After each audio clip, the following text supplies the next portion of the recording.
I met Holly on the internet when I was researching my book that came out last year, which is also here, The Evangelicals, which is about leaving white evangelicalism, and it's partly my journey and partly the journey of people I met in the real world and online.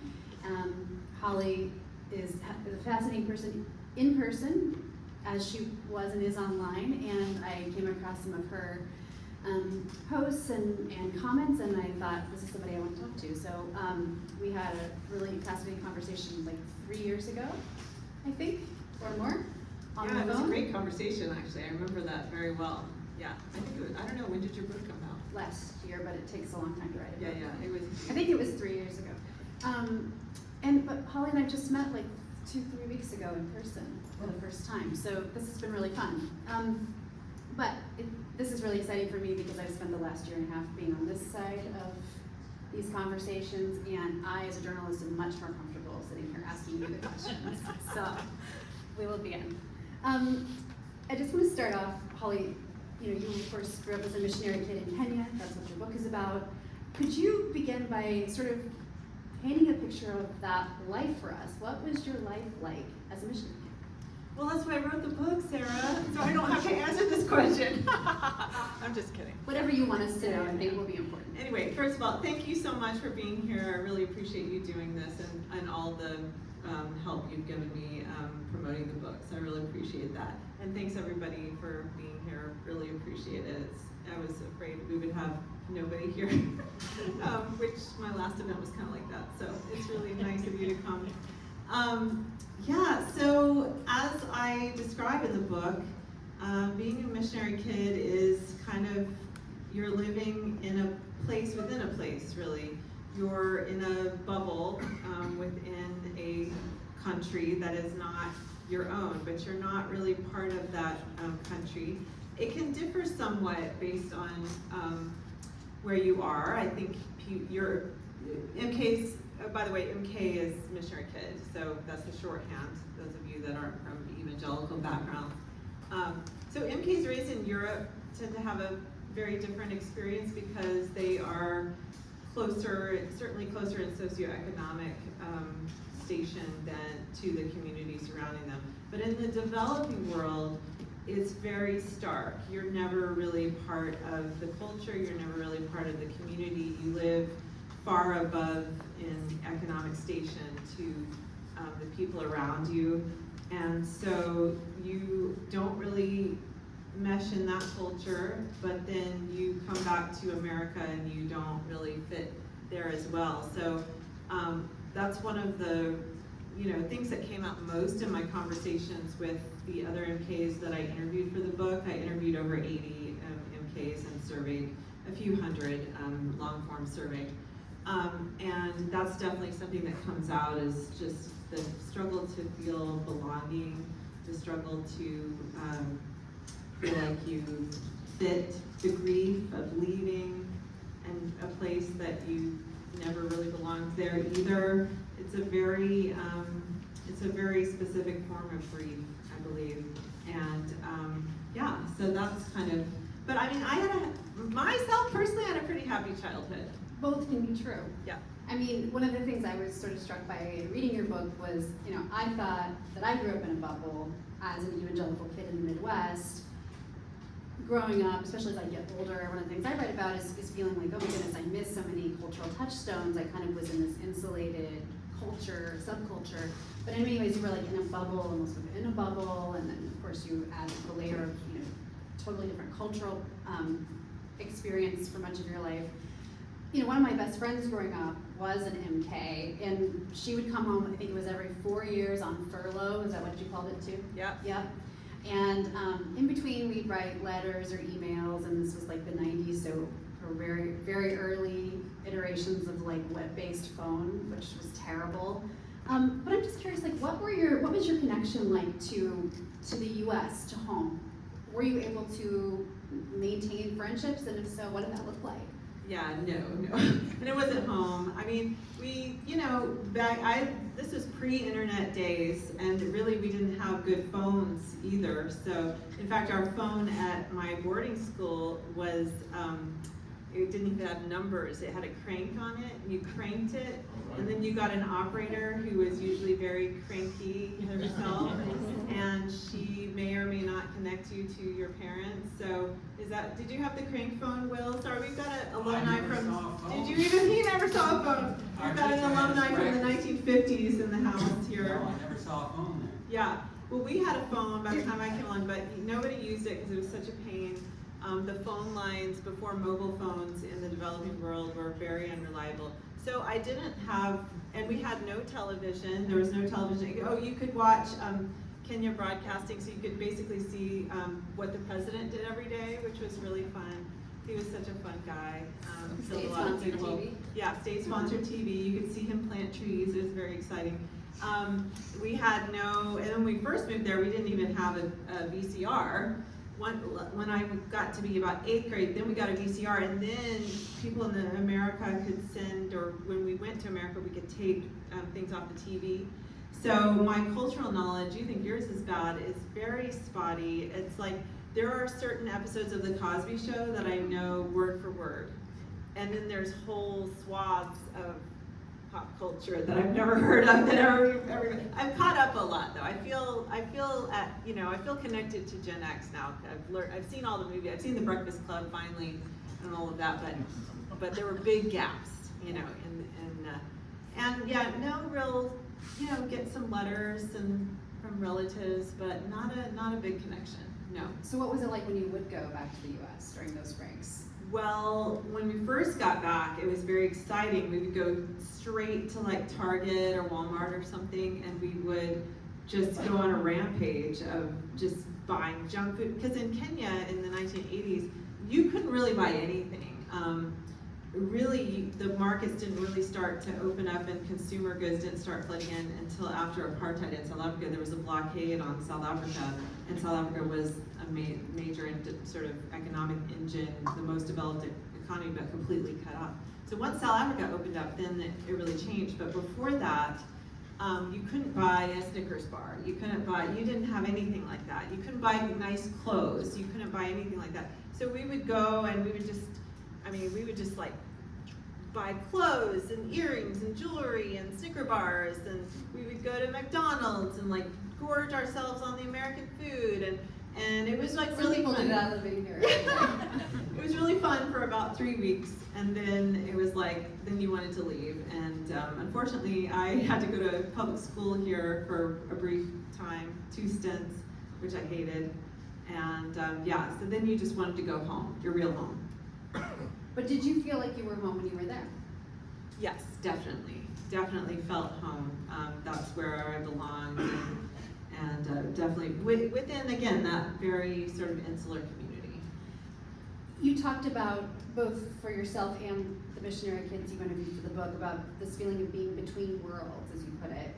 Is that something you were conscious of at that time as you're growing up in it, or is that a consciousness that kind of emerged later as you moved into a more traditional American life?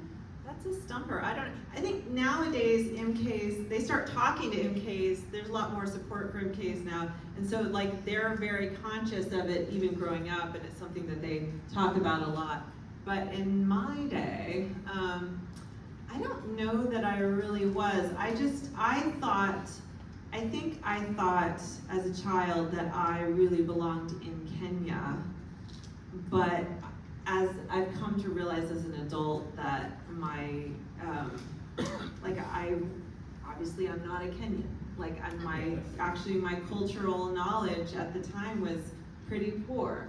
And there were a lot of reasons why, I didn't really belong there. And that's, and actually coming to realize that as an adult was quite painful, actually. Yeah, so I think I thought I was just, that I'm a Kenyan, or like this is home for me, and I don't know that I fully reckoned with the ways I was not at home. This next question, I know the literal answer to it. I want to sort of get at why Missionary Kids parents become missionaries, and growing up in the church, I know that the answer is, well, Jesus told us to spread the gospel, right?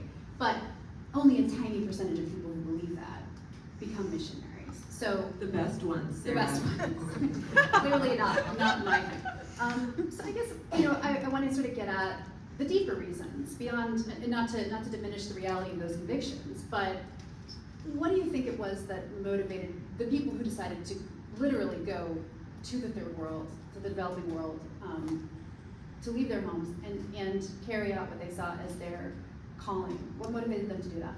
Well, I think it's a personal thing, and there's a mixture of all sorts of motivations that are both noble and not noble at all.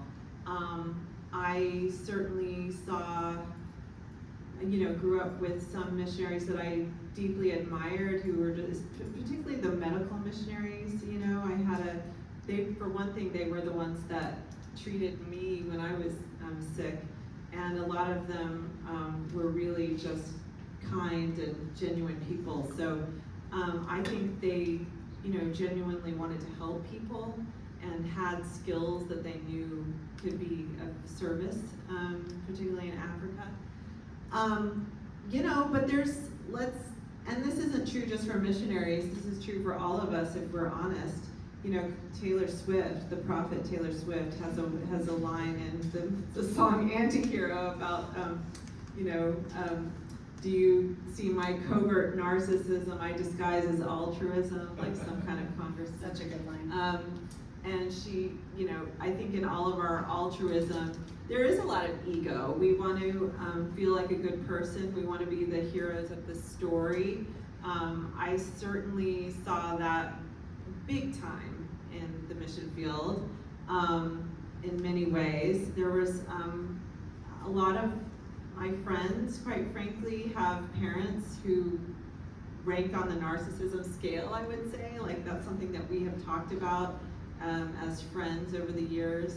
So it's a mixture of all kinds of things. I don't think there's anything wrong with that, except that about sort of ego needs being part of it, except when you're not conscious of it, and when it's sort of an escape, you're escaping something in yourself by going to create this sort of hero complex.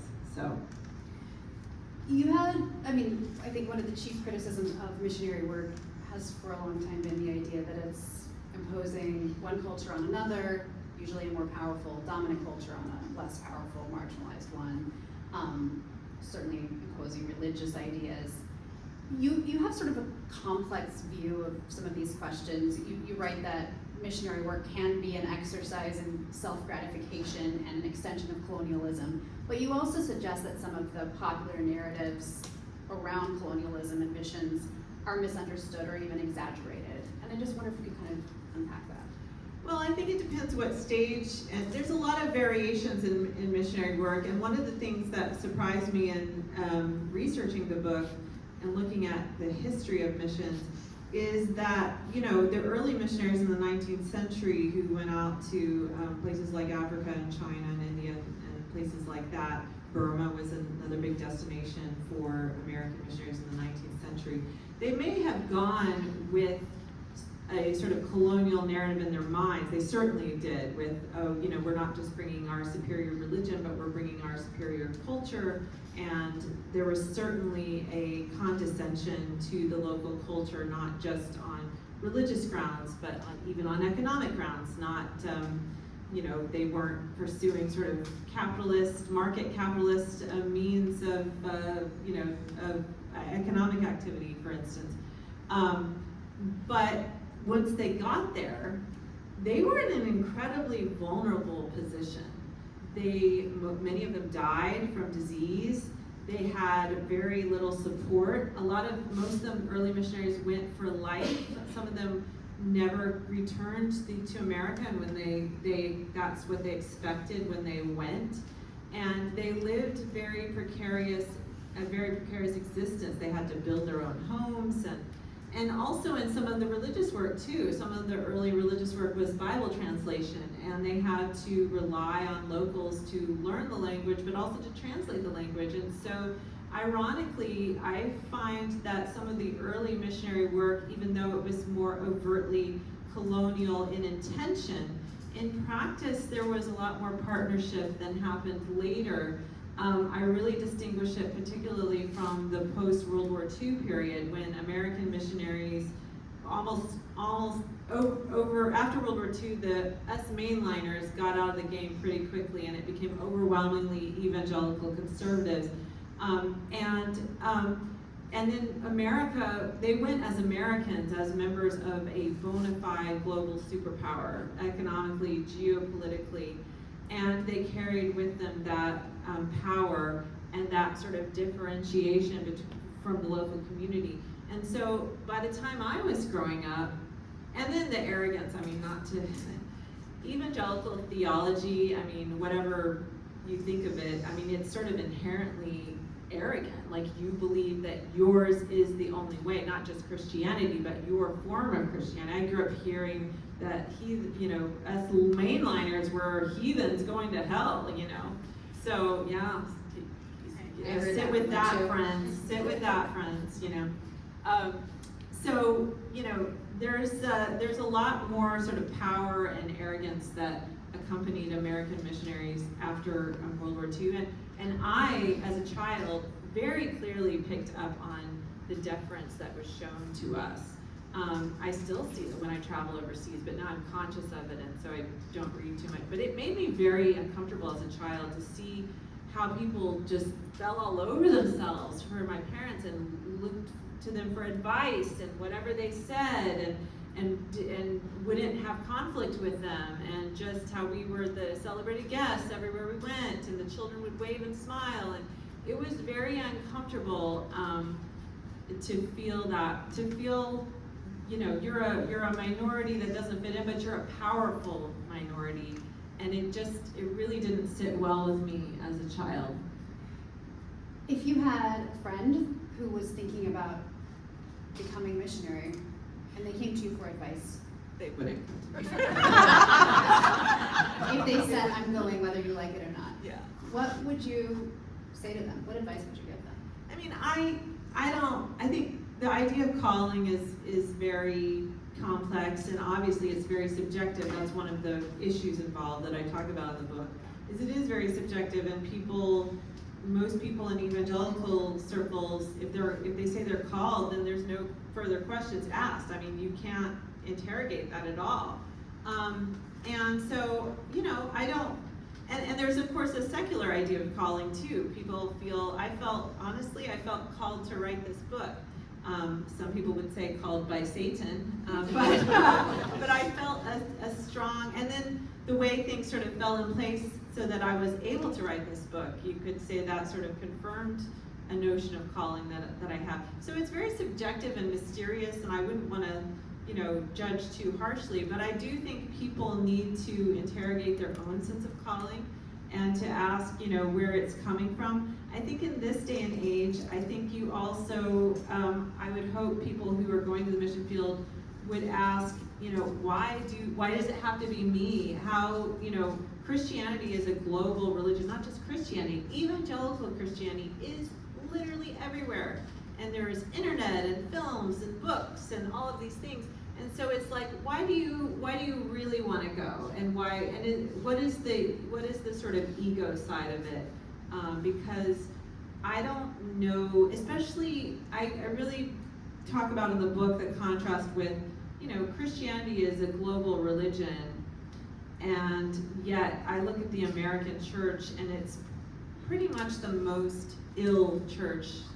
Not our church, of course, but as a collective dominated by white evangelicalism, it is very sick. And so, do sick people need to go out and share their illness with other people? I don't know. I'm pretty down on American Christianity right now, and so I'm not sure that we need to keep taking it elsewhere. What has the reaction been so far from other former MKs? It's been overwhelming. I mean, it's been just very meaningful.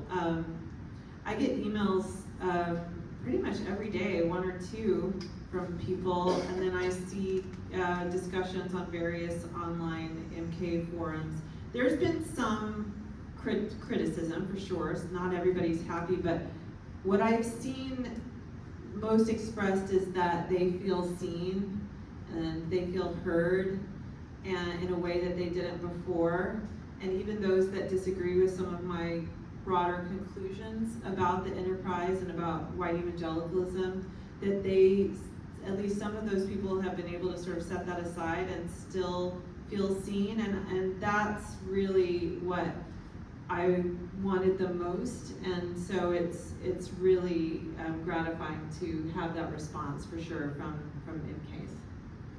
You and I followed somewhat similar processes for writing our books. You know, we drew from our own lives and interviewed other people with similar experiences.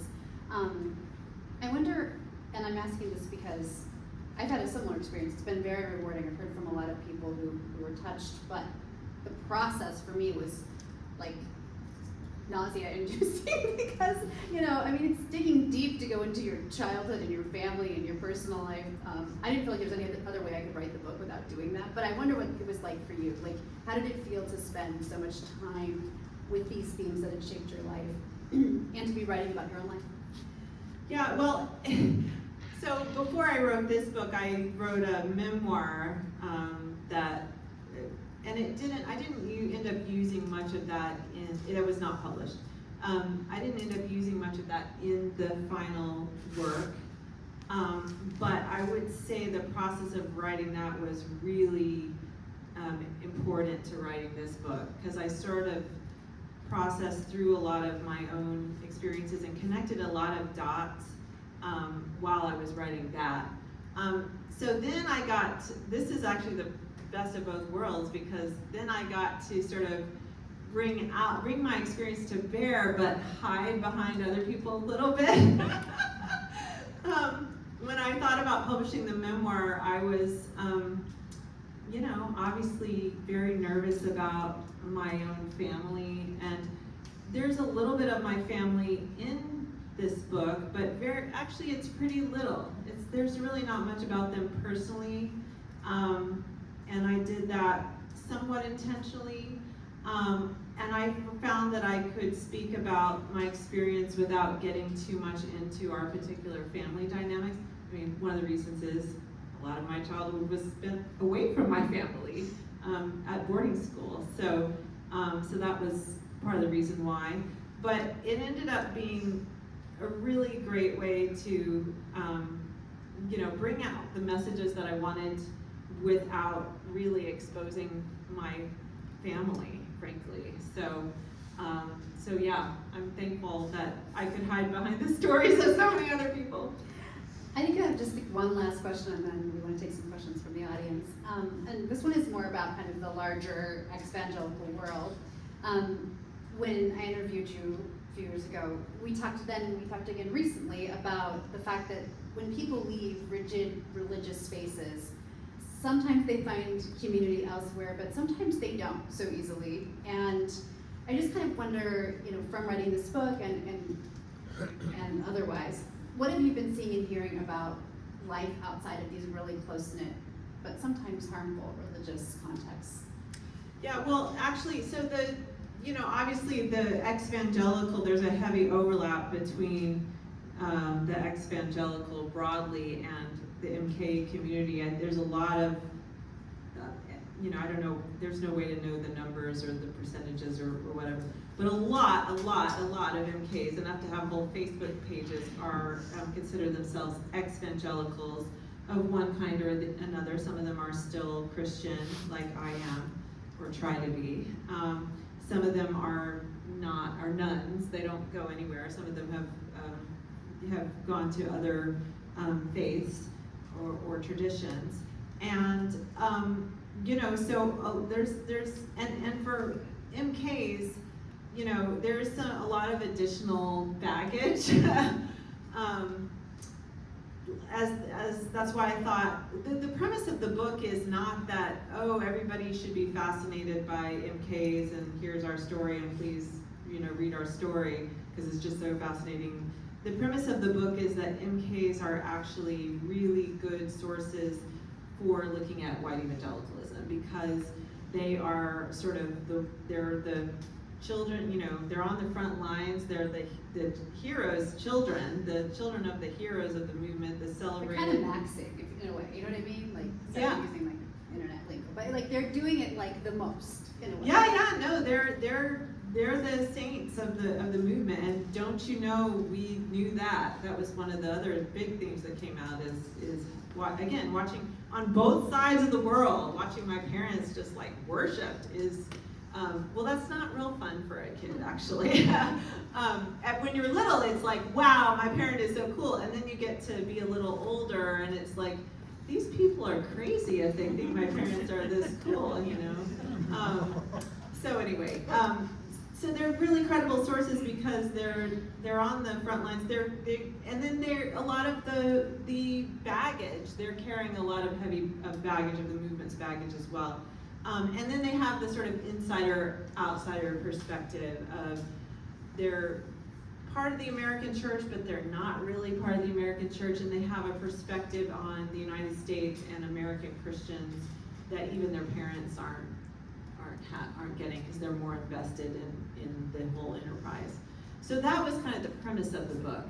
And so a lot of the people I spoke to would consider themselves ex-evangelical. And they just sort of ran the gamut. I did speak to people that are still very much in the tradition, a lot of people, or who had been or are missionaries themselves. So it really ran the gamut. But whether in church or not, do you feel like the missionary kids you talk to or that you run across, how often are they able to find that sense of belonging, which, as we've said, is I think particularly complicated, not only because maybe they've left a religious community, but they've also they really are part of two worlds. How much do they feel settled as adults, would you say? I mean, there's a great variety there. I do think the ex-evangelical, that adds another layer to the alienation, and I think it's very hard for MKs to it's even harder to leave evangelicalism because that was the one thing that I could carry with me. That was the one sort of touch point. I was raised in an evangelical environment in Africa, and then I went to college at an evangelical school, and it was like, okay, that's the sort of through line, and I think that's the case for a lot of MKs. So when you walk away from that, that's one of the only through lines that you have, and you're sort of abandoning that. And so, it's difficult. It's always difficult to leave a rigid environment. For myself, there was a lot of fear involved. I literally thought I was going to go to hell, and it took a lot of courage for me to be honest and grapple with my own faith. It's always, I think for MKs, there's sort of an additional layer there. And as far as for me, I feel like I belong now. I do, but it took really decades. I really love Washington, D.C. I've been here over 20 years now. I feel like the more I age and know myself as an individual, the easier it is to find belonging. But when you're young, it took a very long time. And I did speak to people who were like in their, senior citizens who said they never had they still didn't feel like they belonged, and they were still grieving their lost sort of identity. Well, thank you. Do we have a procedure for taking questions? Is there a mic that's going around, or You can just, yeah? I can run around. Oh, okay. Yeah. Look at that. oh, I can hold I it. just wondered if you two could define for us what evangelical is. Because I'm wondering if you are including the Mormons, because every kid is supposed to go on a mission. I mean, it's very similar kind of thing. So I'll address the Mormons in particular because not only do evangelicals not consider them Christian, but they do missions in a very different way, actually.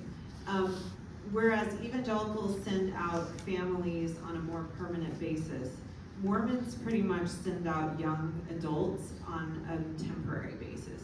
They do have some sort of more permanent missions and missionaries, but they pretty much use the model of these sort of young itinerant people that you see even around here. In terms of what an evangelical is, I don't know if Sarah McCammon, I get a asked journalist, this question a lot.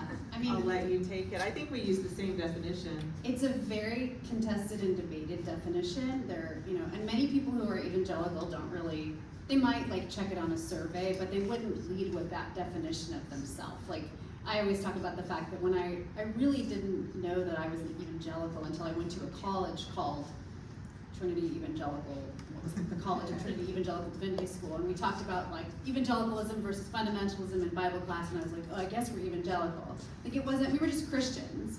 And I mean, again, like the mainline people, questionable whether they were Catholics, questionable, but the definition that I work with is generally kind of theologically conservative Protestants, and there are academics who've come up with more rigorous definitions, but they usually have something to do with a literal belief in the Bible, a belief in salvation through faith alone in Jesus Christ, the requirement or the expectation to spread that belief to others, to proselytize, to evangelize. I feel like there's like one more pillar of it that I'm forgetting. That's pretty good. Yeah. To me, like a big one is the doctrine of inerrancy. That's kind of for me a litmus test, and they use it as a litmus test, and you'll see it on church websites. They believe in the inerrant word of God, which is basically a pretty modern concept. Honestly, it's completely made up. It's like dates from the 19th century, but it is like that is if evangelicals had a pope, it is the inerrant word of God. Like that's their final authority. A lot of and I say white evangelicalism. Obviously, there are many churches that are of the theology that I'm speaking of that are all different races. But the white piece of it, you can be a black person who's a white evangelical in a way, because the theological component really dates back to the 19th century. And a lot of the key, specifically to Southern Christianity, and it's very much tied up with race, and certainly missions is very much tied up with the history of race in America. American missions is. So that's why I do think people are like, why are you saying white evangelicalism? And I'm like, well, first of all, there are black evangelicals whose theology is quite different. It's similar in some ways, but it's quite different in other ways. They tend to focus on justice versus personal salvation. White evangelicals are very much fixated on personal salvation. They don't really get into systemic or societal issues. They are very much focused on the afterlife and who's going to heaven and who's going to hell, versus other types of Christians are focused, black Christians, the black church is very much focused on, they talk about the afterlife for sure, but it's like they're working on the here and now, and they're working for justice in the here and now. So that's a big difference between the two, and so that's why, to me, the white element is important. And I mean, also if you're looking at like data, pollsters, demographers tend to talk about religious movements in that way, because historically the church has been so segregated, and when you overlay those religious categories with politics, there's a really strong distinction. I mean, something like 80% of white evangelicals voted for Trump in every election, and a similar number identify as Republicans. It's a very, very small number of black Christians who vote Republican or voted for Trump. And that's just one reason, but yeah, I got the same question, like why the white? But it makes, when you look at the history of the church and the current sort of politics around it, it makes a huge difference. And so it's really, while certainly many churches are multiracial, if you're talking about sort of religious movements, race is a really important category to include. Okay. You could probably just talk. We probably don't need the mic. Well, you're using the mic. Okay, so well. I'll share, right? I don't mind for the So, exercise. Okay. congratulations on the book, Holly. And, Thanks, Steve. yeah, nice photo in the book jacket and all Oh, that. wow, Yeah. thanks, Steve. So, I read the whole book with good interest, but I wanted to come back to the calling chapter. And Sarah's already led you into some of it tonight, but in a secular setting, we might think of it as duty, like Washington and Jefferson spent a lot of their adult lives away from home where they really wanted to be because they felt they had this duty to their country. And so I don't know if that ever came up in your thinking or you wanted to say anything about that. But in the book then, it was the motivations in the calling chapter that struck me. And this David Verhagen, who wrote about narcissistic personality disorder and the certainty of we are the ones who have everything right. You mentioned arrogance and so on, self-righteousness that puts so many people off. Wondered if you wanted to expand on that, or if you said everything you wanted in those pages. No, that's okay. Yeah, as to duty, I mean, I think all of us as human beings, you know, we have a desire for our lives to add up to something bigger than ourselves, and we want to, you know, live lives of meaning. I think the question is, you know, how far do you go in sort of self, you know, sacrifice, self, you know, negation, the sacrifice of one's children. There's a lot of additional layers that should mitigate whatever you feel, you know, your sort of duty is. So, you know, there's definitely secular notions of calling, and at the CIA, it's all about the mission. There's a lot of similarities between the mission field and the CIA, actually, at least in terms of rhetoric.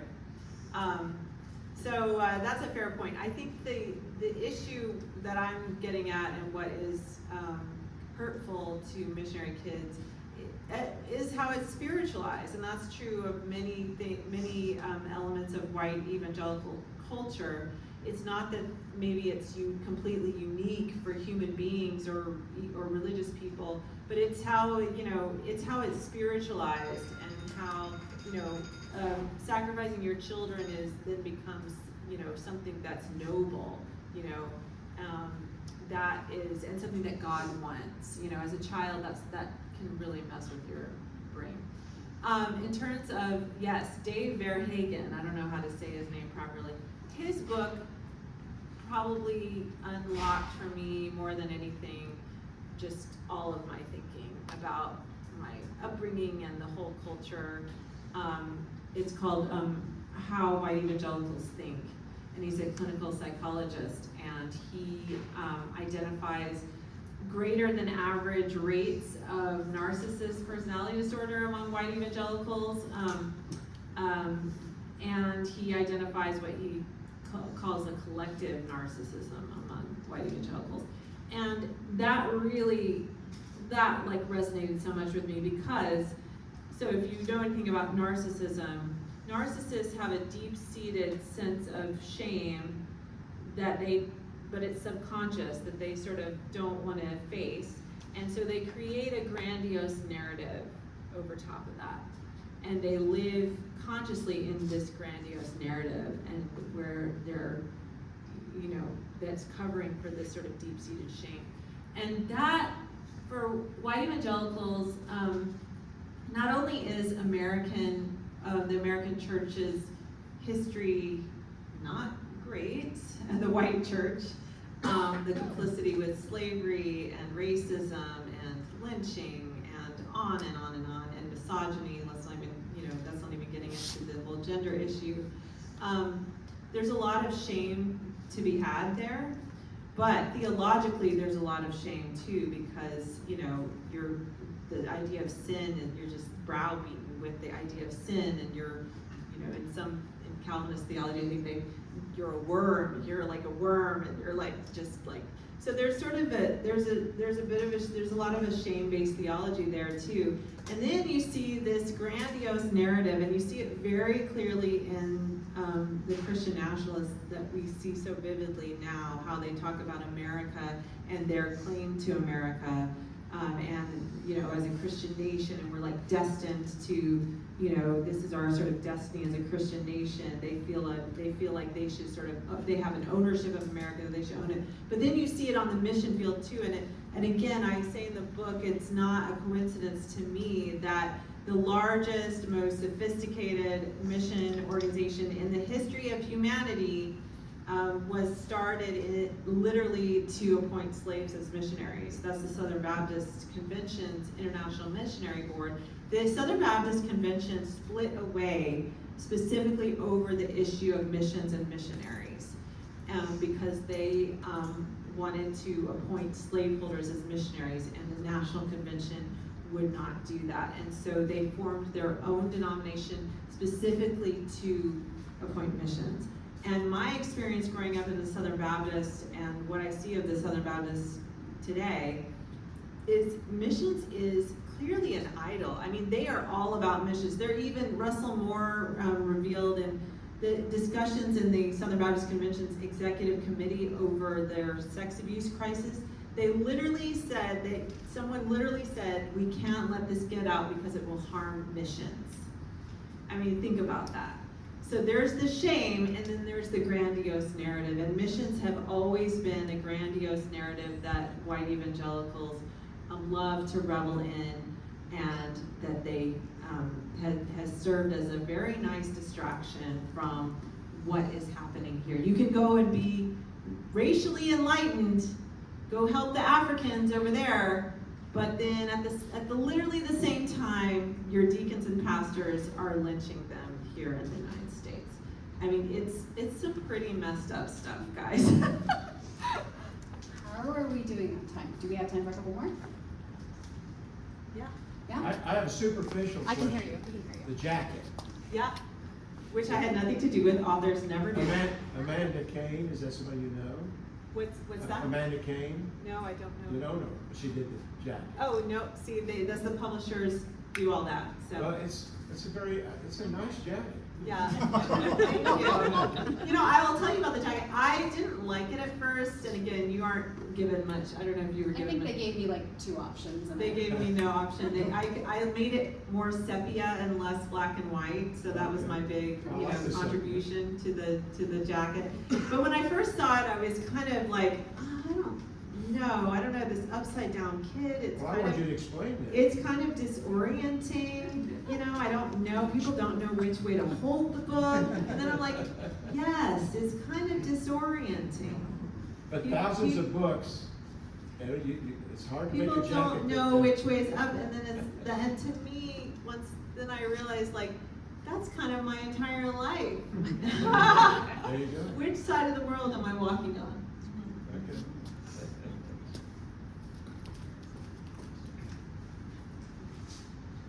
Hello.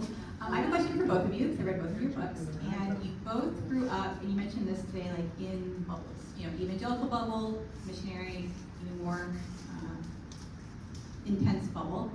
And you're both now parents, and you are raising your children in different environments from the very deep bubble that you were in. And so I wonder, like, what's your experience as parents with that, positive and negative?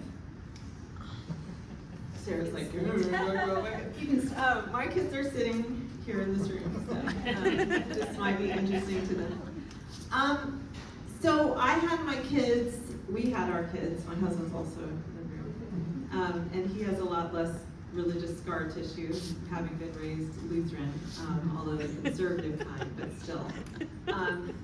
So he's been a very healthy influence, faith influence on me, and on our parenting as well.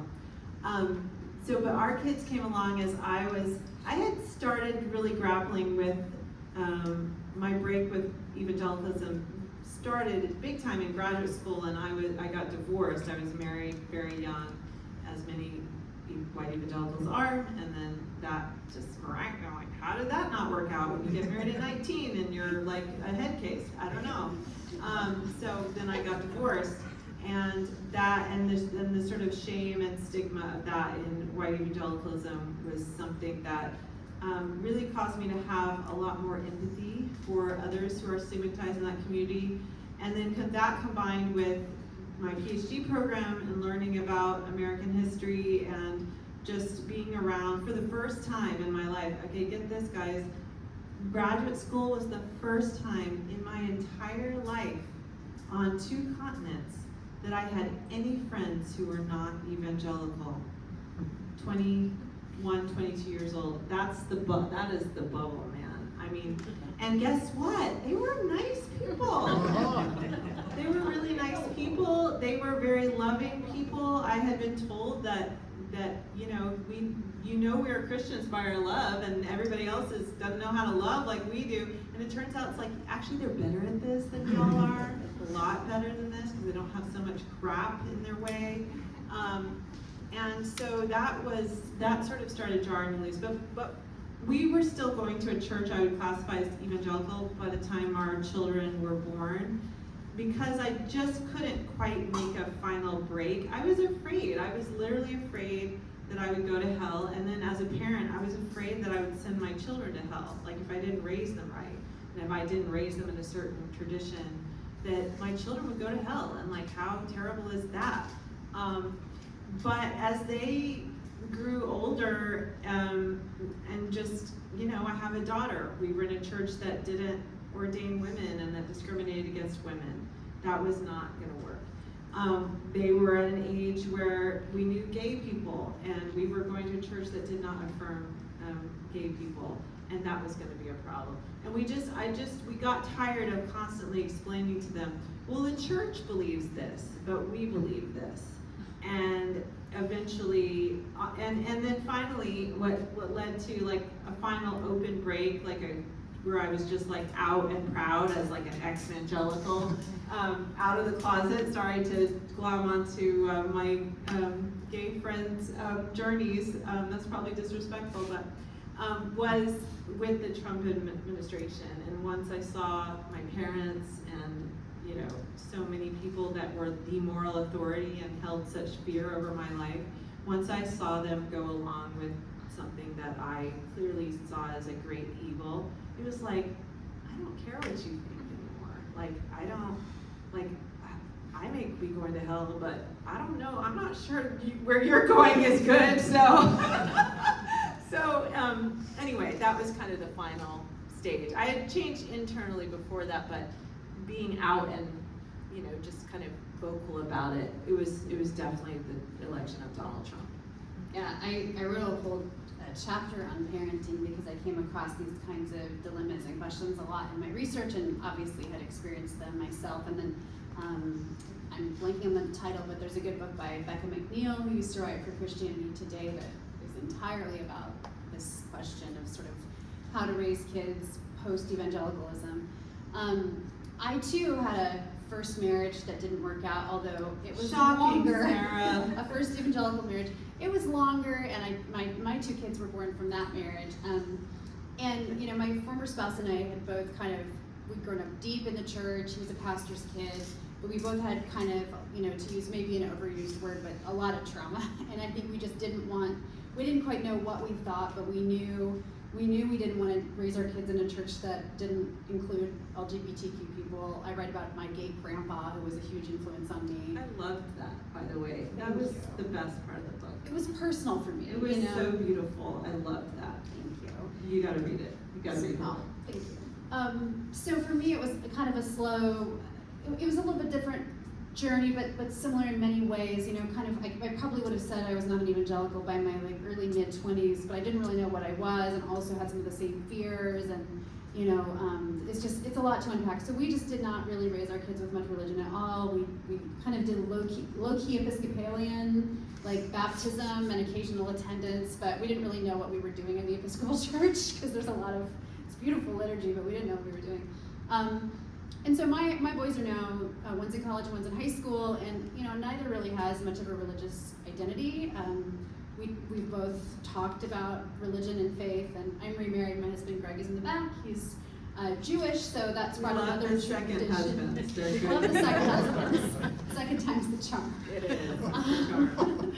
But that's brought another sort of perspective and really rich tradition into our home, and obviously my kids are exposed to it and invited to join with us in observing holidays and that kind of thing. So I sometimes, I think if I had it to do over again, I would probably raise them with something because I feel a little bit sad that they don't really have anything. I feel like and this is just speaking for myself, that as like messy and complicated my relationship to religion is, I do feel like it created like an infrastructure in me for thinking about values, thinking about meaning.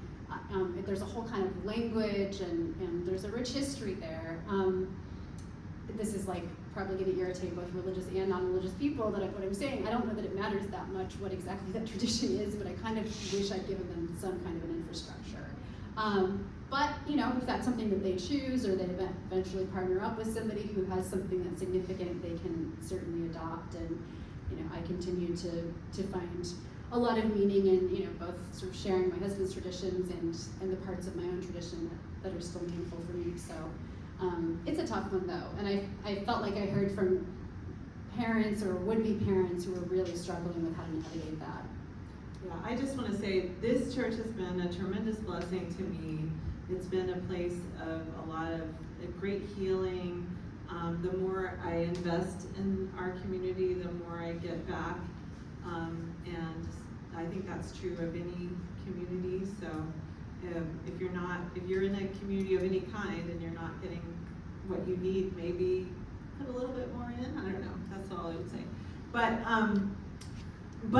one thing I love about this church is that my children who are sitting here, you know, they went through confirmation, and I spoke to the youth pastor, and like, you know, to be honest, I'm making them do this. I don't know what they're gonna I don't know if they're gonna want to be confirmed, and they were fine with it. It's like they have their own journeys. Like I said, I'm giving them some infrastructure here, but this, you know, the church is not. We're not threatened by, you know, if someone goes a different way, and we're not threatened by people's questions or doubts. Or I just feel like I can bring out all of that here. And I really appreciate this church and all of you that are part of this church, for sure. I would be mindful of time. Should we take like one more, or what time is it? Like 2 more? I don't know. I gotta say something. Okay. Oh, you're gonna say yes, something? Please. Oh no, God. A total lie. The real reason we swap churches is because our old one didn't have donuts. Totally valid It's true. They come for the donuts. This will be an easier one maybe. I'm interested in, you were talking early on about the idea of home and the refugees and immigrants I've met. It's an important theme for them and the discussions I've had with them. I know from your Facebook post you spent a month recently back in Kenya again, and I wondered how you felt going back. Did it still feel like home, or what? Yeah, I've gone to Kenya. I've gone back to Kenya many times over the years. I try not to. I've gone, you know, years at a time without going back, which is. But I like to go back once a year at least, and I like to know when I leave that I'm coming back. And when I don't know when I'm coming back, that and I'm leaving, that makes me. That gives me anxiety. So I like to go back about once a year. And I worked on Africa in the government as an analyst, and actually I learned so much more about Africa working in the CIA, which is, you could argue, is a colonial institution itself. I think that story is a complicated one as well. I learned a lot more about Africa working for the agency than I ever did growing up in Africa. I think that's really telling. And I've connected to Africa in a whole different way. I've been able to, as an adult, to make what I consider to be like genuine friends with Africans versus like ministry, like targets of ministry, or my parents, like church people or whatever. Just people I've connected with here and there. And it's very meaningful to me. I've also worked really hard studying Swahili. My friend Yvette has helped me with that back there. We practice sometimes. And that has been really meaningful to me, and has, I feel like, opened a lot of, built a lot of bridges between myself and when I go to Kenya with Kenyans. Yeah, I feel home. I feel home for sure, but it's but I also know that you know, it's hard to live in Africa, like as an adult, and I've had friends who've gone back, they just had to go back, and they've gone back as missionaries or something else, and they've found that it's actually, it can be kind of, you know, it's not, life isn't convenient there. There's some insecurity, there's more, you know, diseases, there's, you know, insects that burrow in your toes sometimes, and, you know, like parasites and things like that. I had that growing up. So there's, you know, there's some hard things about it. And I think as a kid, we're not completely shielded from that, but we're more shielded than, you know, our parents were the ones that bore the burden of managing all of those things. And so that's part of the nostalgia, is just the nostalgia of childhood and the not having the responsibility for some of that stuff. So I think I'm happy just being in America, but I like to go back regularly, for sure.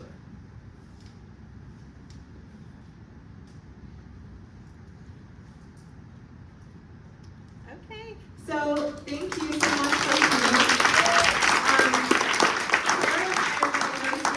So that if you try to walk by us without buying a book, we'll glare at you and you'll feel guilty. No, I'm just kidding. You don't have to buy a book. But please, the books are back there. If you want to buy a book, grab a book. There's also postcards of my art for sale that you can buy. And then please check out our Ukrainian art, which some of you helped make.